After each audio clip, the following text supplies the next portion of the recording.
ઇન્દ્રજીતને કોણે માર્યો કીધું? વિભીષણે. રાવણના નાભીમાં અમીનો કુપ્પો છે કોણે રામને કહ્યું? વિભીષણે. પછી મને કૈકેયીને આપણે શું કામ એટલે બધી તિરસ્કારીએ છીએ મને સમજાયું નહીં. કારણ કે રામાયણમાં ખુદમાં કેટલીક કથા એવી છે કે કૈકેયી તો કેટલી સરસ સ્ત્રી છે. તો એ કૈકેયી કેવી, કૈકેયીનો આખો કિસ્સો શું છે એ હું તમને હમણાં નહીં કહું. કૈકેયી આવીને જ કહેશે તમને. કૈકેયી અહીં છે, એ આવશે અને તમને કહેશે હું કોણ છું.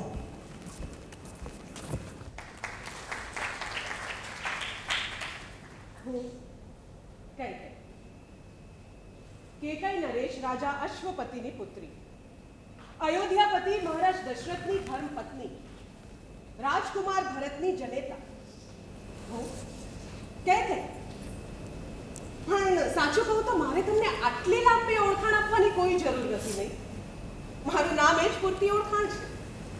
તમારા સગા સંબંધી સ્વજનોમાં તમે કોઈ સ્ત્રીનું નામ કૌશલ્યા કે સુમિત્રા સાંભળ્યું હશે, પણ કઈ કોઈનું નામ હોય એની પાછળ કારણ છે કે કઈ નામ સાંભળતા જ તમારા ચિત્તમાં એક એવી ડાકણનું સ્વરૂપ પેદા થાય છે જેણે પોતાના જ ઘરને ખેદાન મેદાન કરી નાખ્યું હતું, જેને કારણે મહારાજ દશરથનું મૃત્યુ થયું. રાજા બનવાને બદલે રામને અરણ્યવાસી બનવું પડ્યું, જ્યાં સીતાનું અપહરણ થયું અને એને પાછી લાવવા માટે જે યુદ્ધ યોજાયું એમાં લાખો જીવોનો સંહાર થયો. આ બધી જ કરુણાંતિકા માટે કૈકેયી અને માત્ર કૈકેયી જવાબદાર છે એવું તમે માનો છો? તમે આવું માનો છો એમાં તમારો વાંક નથી. આજે હજારો વર્ષોથી ગ્રંથકારો અને કથાકારોએ તમને આ જ વાત કહી છે. મહર્ષિ વાલ્મીકીએ મારા વિશે સાચી અને સાવ સાચી વાત કહી હતી, પણ એ સચ્ચાઈને ઢાંકીને તુલસીદાસે તમને બીજી જ વાત કહી. મારે તુલસીદાસ સામે પણ કોઈ ફરિયાદ નથી, કારણ કે એવા તો ઘણા બધા ગ્રંથકારો થઈ ચૂક્યા છે જેમણે પોતાના ભાવ હેઠળ મૂળ કથાનકમાં ઘણા બધા ફેરફારો કરીને વાર્તાને આગળ વધારી છે. પણ આજે મારે તમારી સમક્ષ જે વાત મૂકવી છે એ મૂળ કથાનક મહર્ષિ વાલ્મીકીએ કહી છે. પુત્ર ભરતને રાજગદ્દી અને રામને વનવાસ. હા, આ વચન મેં મહારાજ દશરથ પાસેથી માંગ્યું હતું. હું ના નથી પાડતી, પણ શું તમે જાણો છો કે આવું વચન મેં શા માટે માંગ્યું હતું? તમે તો કહી દેશો કે મંત્રાએ કાન બમ્મેડી કરી એટલે મેં આ વહુડું પગલું ભર્યું, પણ તમે એ શા માટે ભૂલી જાઓ છો? એ શા માટે ભૂલી જાઓ છો કે મંત્રા તો એક શૂદ્ર દાસી માત્ર હતી અને હું એક ક્ષત્રિય કન્યા, કેકઈ નરેશ રાજા અશ્વપતિની પુત્રીને અયોધ્યાપતિ મહારાજ દશરથની ધર્મપત્ની. રામ મને ભરત જેટલા જ પ્રિય હતા. રામના રાજ્યાભિષેકના શુભ સમાચાર સાંભળીને હું કેટલી પ્રસન્ન થઈ હતી કે મેં મારા ગળાનો બહુમૂલ્ય હાર કાઢીને મંત્રાને ભેટ સ્વરૂપ આપી દીધો હતો. એ સચ્ચાઈ તો તમે પણ જાણો જ છો. મહારાજ દશરથ વૃદ્ધજન હતા અને હું યુવતી, પણ એ માટે મને પ્રિય નહોતા એવું માનવાની ઉતાવળ નહીં કરતા. પૂર્વે દેવાસુર સંગ્રામમાં મેં મહારાજની સારથી તરીકે કામગીરી કરીને એમના જીવનની રક્ષા કરી હતી.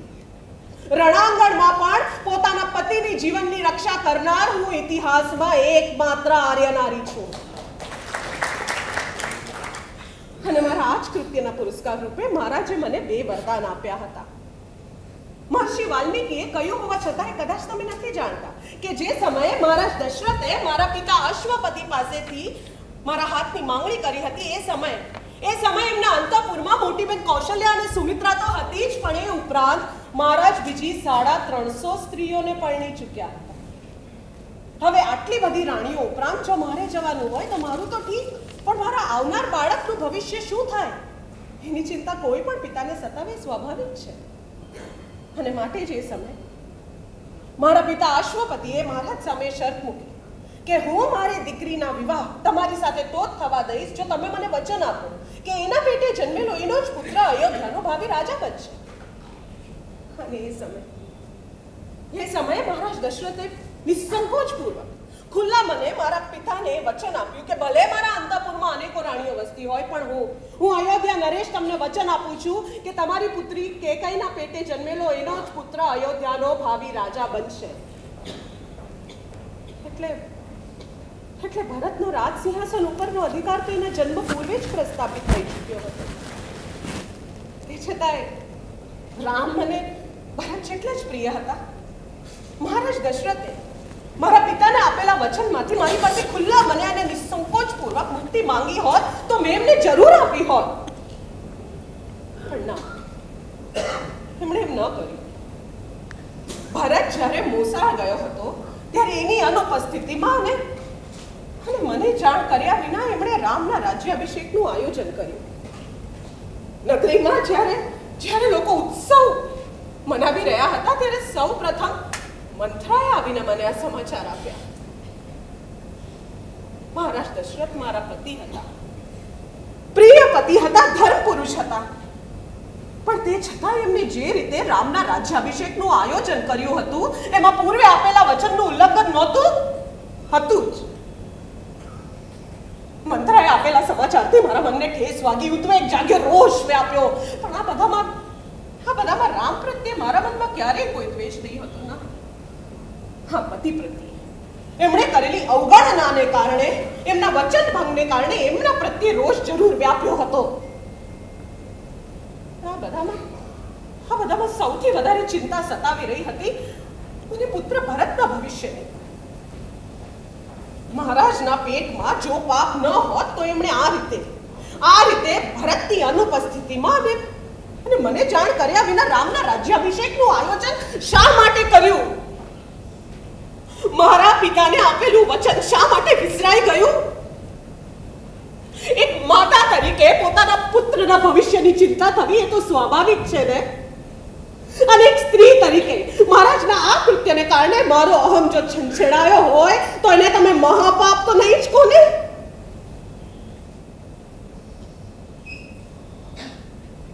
હવે મારી પાસે એક જ વિકલ્પ હતો. મારા પુત્રને રાજા બનાવવાનું વચન મહારાજે જેમને આપ્યું હતું એ મારા પિતા હવે સદગત થઈ ચૂક્યા હતા અને મહારાજ ખૂબ જ સહેલાઈથી એ વાતને ભૂલી જવા માંગતા હતા. પણ એ સમય મને ખ્યાલ આવ્યો કે સ્વયં મહારાજે આપેલા એ બે વરદાનોનો ઉપયોગ હું શા માટે ન કરું? હા, પિતાના મૃત્યુ પશ્ચાત એમણે આપેલું વચન પણ હવે અર્થહીન થઈ જાય છે એવો કોઈ ધર્મગુરુ ક્યાંકથી શોધી કાઢે એની પહેલા સ્વયં મહારાજે મને આપેલા અને આજ સુધી વપરાયા વિના રહેલા એ બે વરદાનોનો ઉપયોગ હું શા માટે ન કરું? અને માટે જ રામ પ્રત્યે કશાય દ્વેષ ભાવ વિના અને પતિ પ્રત્યે રોષ હોવા છતાંય મેં પૂરા ધર્મ ભાવ સાથે મને આપેલા બે વરદાનોનો ઉપયોગ કર્યો. પુત્ર ભરતને રાજગદ્દી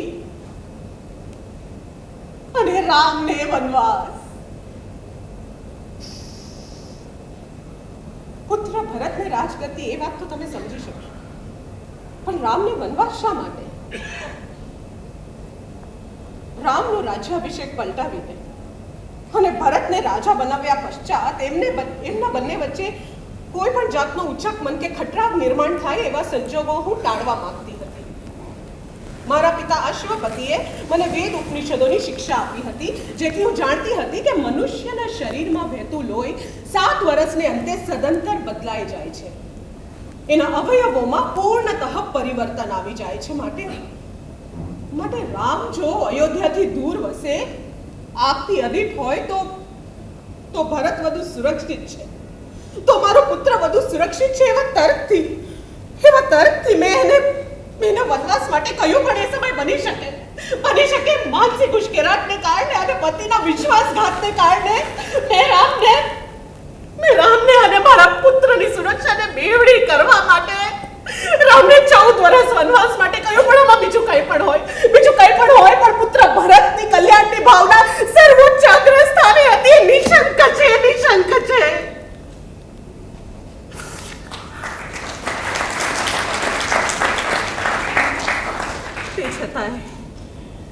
તે છતાંય કુલગુરુ વશિષ્ઠ, મોટી બહેન કૌશલ્યા, મહારાજ દશરથ અને સ્વયં પુત્ર ભરતે મને કઈ તું પાપી છે, તું ત્યાગતા છે. જો તે તારા પતિનું વધ કર્યું છે, કઈ તું પતિઘાતીની છે, તું કલંકિની છે, તું કલંકિની છે. આવા શબ્દોથી ભરી રાત સભામાં મારો તિરસ્કાર કર્યો. સાથે જે કંઈ થયું હતું, જે કંઈ બન્યું હતું, એની પૂર્વ ભૂમિકા કોઈએ મુદ્દલ લક્ષ્યમાં લીધી નહીં. આટલું જ નહીં, પુત્ર ભરતે સુદ્ધા તિરસ્કારથી મોં ફેરવી લીધું. રાગ, દ્વેષ, વિશ્વાસઘાતને કારણે જો મારાથી ભૂલ થઈ હોય તોય પતિ, પુત્ર, કુલગુરુ, અયોધ્યાની પ્રજાને આજે 5000 વર્ષ પછી આપ સૌ મારા પ્રત્યે જે ભાવ ધરાવી રહ્યા છો એમાં ન્યાય છે ખરો?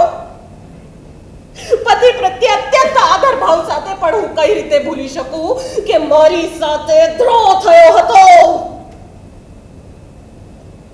કઈ સાથે દ્રોહ થયો હતો? અને મારું આટલું દુર્ભાગ્ય ઓછું હતું કે જ્યારે હું પુત્ર ભરત સાથે રામને ચિત્રકૂટથી પાછી અયોધ્યા લાવવા માટે જઈ રહી હતી ત્યારે માર્ગમાં ભારદ્વાજ ઋષિના આશ્રમે એમની ચરણ વંદના કરતી વખતે પુત્ર ભરતે મારું પરિચય આપતા કહ્યું કે જે અત્યંત લોભી સ્વભાવની છે, જે ગર્વિષ્ઠ છે, જે ચહેરે મોરે તો એક આર્ય સ્ત્રી જેવી લાગે છે પણ વાસ્તવમાં એક રાક્ષસી છે, એ આ સ્ત્રી કઈ મારી માતા છે.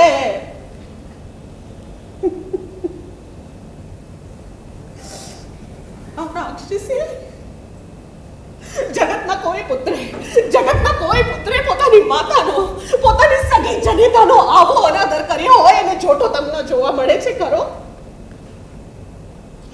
માનું છું મેં ભૂલ કરી છે, તો એ સમય તો હું રામને અયોધ્યા પાછા લાવવા માટે જઈ રહી હતી ને.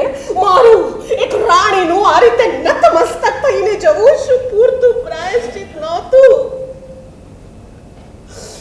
કે પછી કઈ પ્રાયશ્ચિતનો પણ અધિકાર નહીં? રાગ, દ્વેષ, વિશ્વાસઘાતને કારણે મારાથી ભૂલ થઈ છે અને હું સ્વીકારું છું. તોય એ સમગ્ર ઘટનાક્રમમાં એવી ભૂલ થવી કેટલી સાહજિક હતી એનો એક થોડો વિચાર કરવો જોઈએ. એમાં એક ધર્મ છે, એવું તમને નથી લાગતું?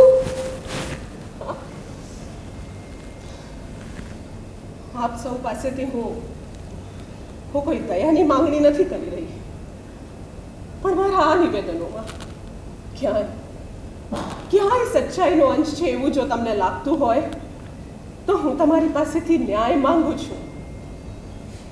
અને તમે મને એવો ન્યાય ન આપી શકતા હો તો એ તમારા પ્રત્યે મને કોઈ રોષ નથી. હજારો વર્ષોથી સહેતી આવી છું. આજે નહીં તો કાલે નહીં તો પરમ દિવસે તમારામાંથી જ કોઈ કવિએ કહ્યું છે, કાલો લયમ નિખદી વિપુલાચ પૃથ્વી. કાળ અનંત છે અને પૃથ્વી અત્યંત વિપુલ.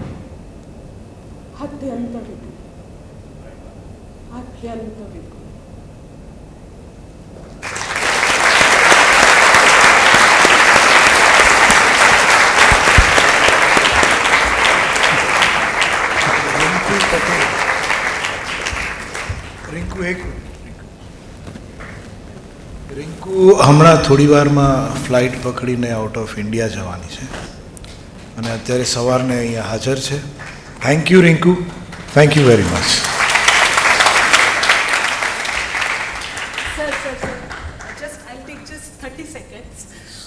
Actually, since we are celebrating Dinkar sir today, તો એક ખાસ વાત મારે કહેવાની છે. મેં તમને પણ કહ્યું હતું કે લાસ્ટ યર હું જ્યારે લંડનમાં હતી ત્યારે વેમ્બલીમાં હતી અને હું ત્યાંની એક લાઇબ્રેરી મેં જોઈન કરી હતી.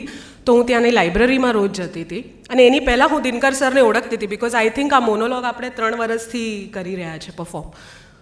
તો હું ત્યાં લાઇબ્રેરીમાં રોજ જતી હતી અને સડનલી મેં ત્યાં દિનકરભાઈની એક બુક જોઈ and I was shocked. I was like લંડનની લાઇબ્રેરીમાં દિનકરભાઈની પુસ્તક, અને એ પુસ્તકનું નામ હતું કૃષ્ણનું સરનામું. અને મેં એ પુસ્તક લઈ લીધી અને ત્યાંના લાઇબ્રેરિયનને કહ્યું that I know this writer. She was like really? I said yeah and I have performed his monologues and all that. એટલે ત્યાંની જે ગુજરાતી કમ્યુનિટી હતી they started talking to me and actually એ લોકો એ રીતે મારી સાથે બિહેવ કરી રહ્યા હતા they wanted to know everything કે એ કેવા દેખાય છે, હવે કેવા છે, એમને શું ગમે છે, એમની હોબીઝ શું છે, તમે એમની સાથે લંચ લીધું છે, તમે એકચ્યુઅલી એમને મળ્યા છો. એન્ડ એટલું બધું means they had so much curiosity that એક છોકરી અહીંયા છે જે દિનકરભાઈને ઓળખે છે. So and it was like as if હું કોઈ ભગવાનને મળીને આવી છું અને પછી આવે તો લોકો કઈ રીતે બિહેવ કરે તમારી સાથે. It was absolutely like that. અને ત્યારે મને એકચ્યુઅલી ખબર પડી દેટ હી ઇઝ સચ a big personality that all over the world people are celebrating him, my god. And એના પછી I think I started doing this monologue much better than I always used to do it. So thank you so much, sir, for giving us such type of an opportunity. Thank you.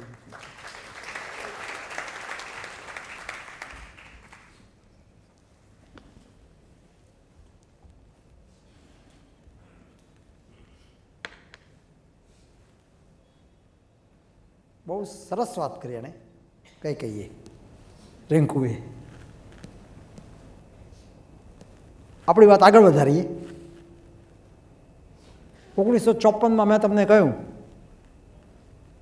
પહેલી વાર્તા લખી. 1959 મુંબઈમાં આવીને દેના બેંકમાં નોકરી સ્વીકારી. હવે એની એક સરસ મજાની વાત, નોકરી જોઈતી હતી, કામ જોઈતું હતું. પિતાજીના એક મિત્ર બચુભાઈ આપણા દીનુને ક્યાંક નોકરી અપાવી દો ને. બચુભાઈ કે ચાલ હું તને પ્રવીણભાઈ પાસે લઈ જાઉં. પ્રવીણભાઈ એટલે પ્રવીણચંદ્ર ગાંધી, ભારતીય વિદ્યાભવનના ઘણા વર્ષો સુધી જે પ્રમુખ હતા અને દેના બેંકના ત્યારે એ મેનેજિંગ ડાયરેક્ટર કે ચેરમેન હતા. મને લઈ ગયા, બહાર બેસાડ્યો. બચુ કાકા અંદર ગયા. હવે પેલું એની કેબિન જે પ્રવીણભાઈની હતી એ કેબિનમાં ડોર ક્લોઝરની સ્પ્રિંગ મેં અગાઉ કોઈ દિવસ જોઈ નહોતી. એટલે દરવાજાએ ધક્કો મારીથી અંદર જાય, દરવાજો આપોઆપ બંધ થઈ જાય. હું જોયો કરું આ બંધ આપોઆપ કેમ થાય છે. મેં તો જ્યાં ભાવનગરમાં ને જ્યાં મારા ગામડામાં રહેતો ત્યાં આવા દરવાજા જોયો નહોતો કોઈ દિવસ. જોયા જ કર્યું દરવાજો કેમ બંધ થાય છે. અંદર ચા પાણી ગયા, બચુ કાકા બહાર આવ્યા અને કે હવે તને પ્રવીણભાઈ બોલાવશે. પાછો મેં તો દોઢ સ્પ્રિંગ ઉપર જ જોયા કર્યું. પ્રવીણભાઈ બોલાવ્યો. પ્રવીણભાઈ સામે જોવો ને બદલે મેં પહેલાં ત્યાં જોયું આ બંધ કેમ થાય છે કીધું. મને ખબર નહોતી. પ્રવીણભાઈ મને પહેલો સવાલ એ પૂછ્યો કે તમે બેન્કિંગ કેરિયર શું કામ પસંદ કરો છો. મેં પ્રવીણભાઈને કહ્યું કે કેરિયર હું પસંદ કરતો નથી, હું તો નોકરી પસંદ કરું છું. બચ્ચો કાકા અહીંયા લઈ આવ્યા એટલે અહીંયા ઊભો છું, બીજે ક્યાંક લઈ ગયા તો ત્યાં ઊભો હતો. પણ he was so sportsman Pravinbhai. મારો આ જવાબ એક 19-20 વર્ષના સાવ છોકરાનો આવો જવાબ સાંભળ્યા પછી પણ હસી પડ્યા. મેં તરત નોકરી આપી દીધી. આ પ્રવીણભાઈને પછી તો પાછળના વર્ષોમાં તો ઘણી વાર મળવાનું થતું. રિટાયર્ડ થઈ ગયા, એ રિટાયર્ડ થઈ ગયા, હું રિટાયર્ડ થઈ ગયો. અને ત્યારે આ પ્રસંગ હું યાદ પણ કરતો. ત્યારે એ હસતા હસતા એમ કહેતા કે તે દિવસે તમે મારાથી ડરતા હતા, આજે હું તમારાથી ડરું છું. એમ હસતા હસતા કહેતા. થાય એવું. 1954થી 1960 વાર્તાઓ લખ્યા કરી, છપાયા કરી, પણ કોન્ફિડન્સ નહીં, બિલકુલ કોન્ફિડન્સ નહીં, વિશ્વાસ નહીં કે આપણે કંઈ વાર્તાકાર થઈએ. 1960માં એક વાર્તા હરીફાઈ યોજાણી, વિલેપાર્લે સાહિત્ય સભાએ યોજી.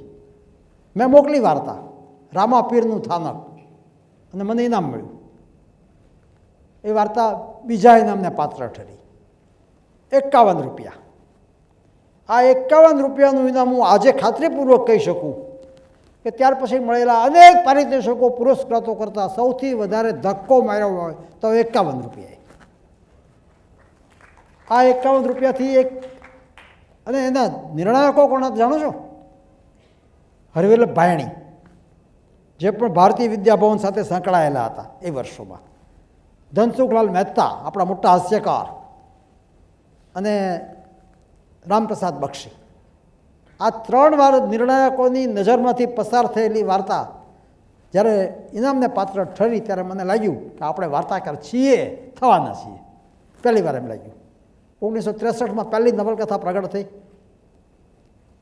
સાવ સાચે સાચી ઘટના જે બની હતી એ સરનામા સાથે લખી નાખી. પછી કોઈકે કહ્યું કે સરનામા સાથે ન લખાય, આવીને પકડે તમને કે. પછી થોડાક ફેરફારો કર્યા, છપાઈ ગઈ. પણ પછી જે 1963થી શરૂઆત થઈ યાત્રાની, એ યાત્રા મને લાગે છે અભિવ્યક્તિની અકળામણ હતી. જે સૂઈ રહેલો હું 2-2.5 વર્ષ સુધી, કોઈ સાથે વાતચીત થયેલી નહીં, જે કહેવા જેવું કોઈને કહેવાયું નહોતું. અને મને એક મજાની વાત એ યાદ આવે છે કે હું 2-2.5 વર્ષ પથારીવાસ હતો, એટલે મારું નોન એન્ટિટી. બપોરના વખતે આખા મકાનના બધા લેડીઝ બહેનો, કાકી ને માસી ને બાબુ ને એવું કહેતા હોઈએ આપણે, એ બધા ઓટલે ભેગા થાય, ચાલીમાં ભેગા થઈને વાતો કરતા હોય, મારા અસ્તિત્વની કોઈ નોંધ ન લે. અને એ જે વાતો કરતા હોય એમાંથી કેટલીક હું સમજું નહીં, પણ પછી પાછળથી સમજ્યો ત્યારેથી ઓ બાપરે આવી વાત હતી આ, એ વાત તો પાછળથી સમજાણી. કારણ કે મને કોઈ મારી નોંધ લીધા વિના વાતો કરી હોય એમણે, એ વાતો કંઈ કહેવા જેવી નથી. કારણ કે એ મુક્ત મને થયેલી વાતો હોય. પણ પછીની વાર્તાઓ જેવું લખાતી ગઈ મારી. હું 1-2 વાર્તાઓ દાખલો આપું તમને. ટૂંકી વાર્તા પ્રતિકાર, જેને નવચેતનમાં પારિતોષિક મળ્યું, પુરસ્કાર મળેલો, ચંદ્રક મળેલો. હું ભાવનગરમાં જ્યાં રહેતો હતો ત્યાં બાજુમાં એક શિક્ષક રહે, 45-50 વચ્ચેની ઉંમર, 4 બાળકો. સૌથી મોટી દીકરી 17, 18, 20 વર્ષની, બીજા 3 નાના બાળકો, અને પત્ની મૃત્યુ પામ્યા. એટલે પેલી દીકરી ઉપર જવાબદારી ઘર સંભાળવાની, 17, 18, 19 વર્ષની. 2 વર્ષ 3 વર્ષ ચાલ્યું. અચાનક એ દીકરી એ જ શેરીમાં રહેતા બીજા એક દરજી હતો, એ દરજીના દીકરા સાથે નાસી ગઈ, પરણી ગઈ, અને ભાવનગરમાં દૂર દૂર કંઈક ઘર લઈને રહેવા માંડી.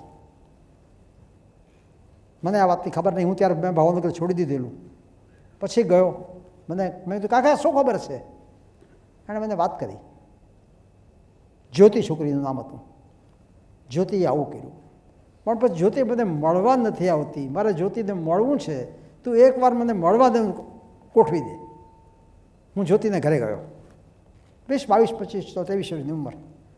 જ્યોતિના વરને પણ ઓળખું, એ શેરીમાં. મેં કીધું ચાલ હું તને લઈ જાઉં અને તને હું મૂકી જઈશ. મારી સાથે આવી. બાપ દીકરી મળ્યા ઘરના ઉપરના મેળા ઉપર. હું નીચે ઉતર્યો કે તમે વાતો કરો. બંને કે નહીં તમે બેસો. હું બેઠો. બાપ દીકરી બંને સામસામા બેસી રહ્યા. દીકરી પગ ત્રાંસા કરીને જમીન ઉપર બેઠી બેઠી હાથ ફેરવા કરે, આંગળી ફેરવા કરે પોતાના પગ ઉપર. બાપ ટગર ટગર ટગર જોયા કરે, એક ધારો, એક શબ્દ કોઈ બોલે નહીં. અને પછી થોડીક વારે મેં કહ્યું આ શું, ક્યાં સુધી બેસી રહેવાય? પેલા બાપે, શિક્ષકે માથા ઉપર કાળી ટોપી હતી એ ઉતારી લીધી. ઉતારીને દીકરીના પગ પાસે મૂકી, બેટા તું મા વિનાની દીકરી, તને મેં ઉછેરીને મોટી કરી, ક્યાં ભૂલ થઈ ગઈ તો માફ કરજે, જા તું તારે ઘરે જા. અને દીકરી બાપને વળગી પડી, ના બાપુ મારે ક્યાંય જવું નથી, મારે અહીં જ રહેવું તમારી સાથે. હવે બાપે કયા શબ્દોમાં પ્રતિકાર કર્યો અને દીકરીએ કયો પ્રતિભાવ આપ્યો, એક માણસના સ્વભાવની અદ્ભુત વાત હતી. અદ્ભુત વાત. આ વાતને મેં એક વાર્તા બનાવીને પ્રતિકાર રૂપે લખી. આ કયો પ્રતિકાર હતો? આ વાર્તાનું ઇનામ મળ્યું. હું કહેવાય માગું છું, માનવ પ્રકૃતિની વાત કરીએ, માનવ સ્વભાવની શાશ્વત વાત કરીએ તો એ સામેવાળા સુધી પહોંચે છે. વાર્તા, કોઈ પણ વાર્તા, અને એને પ્રતીતિ થઈ હતી, અને એના સ્વરૂપે મારી વાર્તાનો જે યાત્રા છે એ આગળ ને આગળ વધતી ગઈ. હું એક બીજી વાત તમને કરું. મને કરસનદાસ માણેકે એક વાત કરેલી. કરાચીમાં હતા કરસનદાસ માણેક. તમે કરસનદાસ માણેકનું નામ મોટા ભાગે સાંભળ્યું હશે. બહુ મજાના માણસ. મુંબઈમાંથી જે મારા થોડાક મિત્રો, વડીલ મિત્રો, જેને હું મારા માર્ગદર્શક માનું ને મેં ગુમાવ્યા છે, આજે નથી, એમાંના એક કરસનદાસ માણેક. કરસનદાસ માણેક, ગુલાબદાસ બ્રોકર, ચુનીલાલ મળિયા, વાણીભાઈ પુરોહિત, હું ખરેખર આજે નહીં હોવાનું ફીલ કરું, કારણ કે એમની સાથે કલાકો ગાળેલા છે, બહુ સારી રીતે ગાળેલા છે. તો કરસનદાસ માણેકે મને એક વાત કરી કે કરાચીમાં હતા, એ કરાચીમાં નાટક કર, જવાન છોકરાઓ હોય બધાએ સરસ નાટક કર્યું. હવે એમાં એક છોકરીની ભૂમિકા, સામાન્ય રીતે છોકરીઓ એ દિવસોમાં નાટકમાં ભૂમિકા કરતી નહીં, એક છોકરીએ કરી, સરસ ભૂમિકા કરી. નાટકના 25 શો થયા. હવે 25 શો એ જમાનામાં કદાચ ઘણા વધારે હતા, ને 25મો શો જ્યારે થયો લોકોએ ખૂબ વખાણ કર્યા, તાળીઓ પાડી, અને રાત્રે બધું આટોપી અને બધા કલાકારો બહાર નીકળ્યા અને બધાએ કહ્યું એ છોકરીને કે તારે કારણે આ નાટક સફળ થયું, તારા કારણે. કરાચીના દરિયાકાંઠે ઊંચી પાળ ઉપર બધા બેઠા, ચણા મમરા, સિંગ મમરા જે કંઈ ખાવાનું હતું એ ખાધું, કારણ કે ત્યારે કાંઈ 5 સ્ટારમાં જવાનો જમાનો નહોતો, એ સિંગ મમરા ખાવાનો જમાનો હતો. સિંગ મમરા ખાધા. કોઈકે પાછું કીધું કે તારે કારણે જ્યોતિ, અરે પેલી છોકરીનું નામ લઈને કહ્યું કે તારે કારણે નાટક સફળ થયું. પેલી છોકરી ઊભી રહી, ખરેખર તમે બધા કહો છો એ સાચું છે કે? હા, ખરેખર સાચું છે કે એમ? ત્યારે આવજો એમ કરીને પાળ ઉપરથી દરિયામાં કૂદકો માર્યો. આવજો.